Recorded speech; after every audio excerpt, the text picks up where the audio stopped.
На 30 хектари површина ќе се врши фитосанитарна сеча на шумите зафатени со пожарите во март.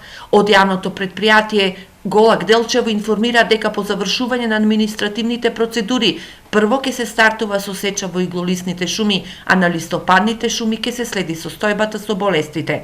Фитосанитарната сеча е неопходна за да се сопрат болестите кои можат да и наштетат на околната здрава шума, информираат експертите. Овие оштетени дрва, уништена шума, веќе е подложна токму на разни зголемување наталитетот на разни штетници и болести, кои што се потенцијална опасност на токму здравата шума која што се наоѓа веднаш од спротивниот дел од нас. Но на таа површина по сечата остануваат голини. На местноста кај Стари Истевник, каде имаше пожар пред неколку месеци, целиот рид поради ерозија може да се сруши на патот и да предизвика штети и на локалното население. Ерозијата е една од последиците.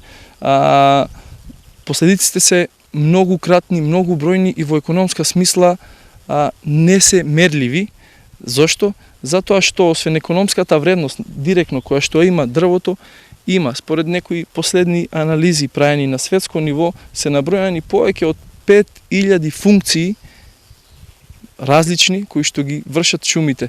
Сите пожари се предизвикани од човекот, некој намерно подпалува, некој случајно, но Бојчевски го загрижува инертниот однос на надлежните кога се во прашање шумските пожари. Како апел би повикал на конкретни мерки и активности за дејствување на зголемување на јавната свест на населението, а не само декларативни изјави дека ќе се подобрат одредени работи, како подигање на јавна свест, набавка на опрема за против пожарно дејствување. Регионот кој е богат со шуми може од нив да има добар економски развој, но наместо тоа пожарите го горат ова богатство. Во пресрет на летото кога се најчести пожарите, може би надлежните извлекле поука од мартовските пожари, кога во Пијанец и Малеш изгореа над 200 хектари шумска површина.